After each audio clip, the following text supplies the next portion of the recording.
Muy buenas tardes, mi grupo está conformado por Carlos Moreno Palacios, Mayerlis Córdoba Perea y Jenny Paola Perea, quienes hablan. Y hoy les vamos a hablar acerca de unos aspectos que tienen que ver con la estructura de costos de un proyecto, empezando por la inversión. ¿Qué es la inversión?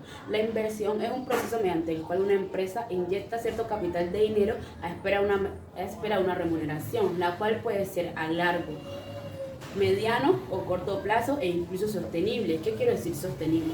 Cuando una empresa opta por invertir en su planta, puede ser su maquinaria, materia prima, la cual le va a permitir un mejor desarrollo y sostenimiento y posicionamiento en un mercado competente. Cabe resaltar también que antes de hacer una inversión, las empresas deben de hacerse un estudio económico, lo cual les permita corroborar que si dicha inversión no sale como ellos lo tienen planeado, esta no llegue al punto de quiebre. Por otra parte, las inversiones son procesos en los cuales no se tiene la plena certeza de que vayan a resultar como se espera. Por eso siempre se debe tener en cuenta los pros y los contras de las inversiones. Cronograma de actividades. El cronograma de actividades es una representación gráfica donde se presenta de forma detallada todas las actividades que se van a desarrollar en un proyecto en tiempos reales y exactos.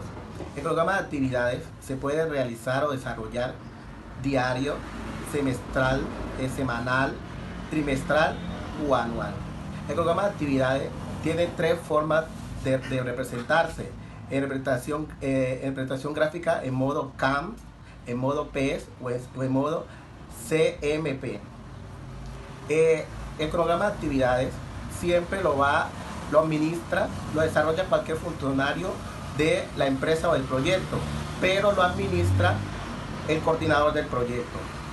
En los proyectos se realiza un cronograma de inversiones.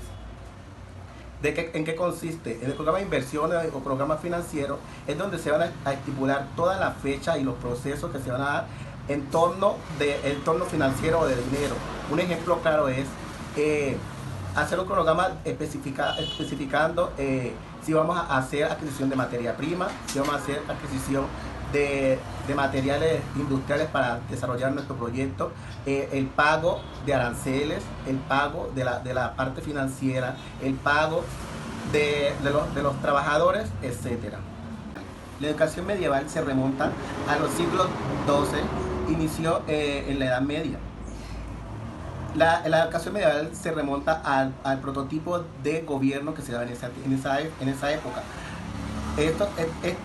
Este modelo de gobierno se daba que se dividía en tres grupos, que era la nobleza, el clero y el pueblo. La nobleza eran todos los monarcas, los quienes manejaban y gobernaban a la ciudad o a la región. El clero estaba constituido por los sacerdotes, los curas, los cardenales, etc. Y el pueblo eran las personas que trabajaban para ellos y eran la mayoría de la región. ¿Por qué se dio la educación medieval? Se dio desde la necesidad que el hombre quiso aprender. En ese tiempo lo que enseñaban era lo que hacían parte del clero, que le enseñaban a los de la nobleza, más que todo teología y cosas de la Biblia, le enseñaban párrafos y textos de la Biblia. Se les enseñaba a leer, y el que no sabía leer se le enseñaba a memoria párrafos y textos bíblicos. ¿Por qué se dio la necesidad de crear la universidad? Porque todas las personas hicieron a migrar a la ciudad. Todos sabemos que la ciudad es donde más crece, la ciudad es la que tiene más crecimiento porque es donde más está la población, están todas las organizaciones. Capital del trabajo. El capital del trabajo es el recurso corriente con el que cuenta una empresa para desarrollar su operación. Es decir, para comprar inventarios, pagar la nómina a los empleados, cumplir con las obligaciones financieras y en general cumplir con todos los compromisos que tengan en corto plazo. Es indispensable para conocer el curso de un negocio en caso de que se quiera realizar alguna inversión o un gasto importante o simplemente para mejorar la administración de la compañía. Dentro del capital del trabajo encontramos el capital del trabajo neto, que es un indicador financiero que puede presentarse de forma negativa o positiva y muestra la eficiencia con la que opera la administración de la entidad. El capital del trabajo neto es igual al activo corriente menos el pasivo corriente. Cabe resaltar que los activos corrientes son aquellos que se realizan en un periodo inferior a los 12 meses a partir de la fecha de cierre de los estados financieros, tales como efectivo y equivalentes al efectivo, inversiones a corto plazo, cuentas por cobrar a corto plazo, inventario. Los pasivos corrientes son los que son exigibles en un periodo inferior a los 12 meses a partir de la fecha de cierre de los estados financieros, tales como obligaciones financieras a corto plazo, obligaciones laborales, impuestos por pagar y proveedores. Por otro lado, encontramos el capital del trabajo operacional, que es un indicador en el que se consideran únicamente los activos que intervienen en la generación de recursos, tales como los inventarios o las cuentas por cobrar comerciales. Por esta razón, para calcular este indicador se debe dejar por fuera todas las partidas que no son operacionales, tales como el efectivo y equivalente a las inversiones a corto plazo, porque se considera que esto no interviene directamente en el ciclo de actividad de la empresa. Entonces, el capital del trabajo operacional es igual al activo corriente menos la caja de inversiones temporales.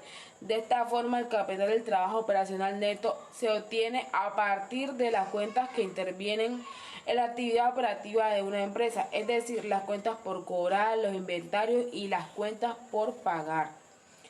Determinación del punto de equilibrio. El punto de equilibrio es cuando los ingresos cubren los gastos fijos y variables. Esto quiere decir que se logra vender lo mismo que se gasta, ni se gana ni se pierde.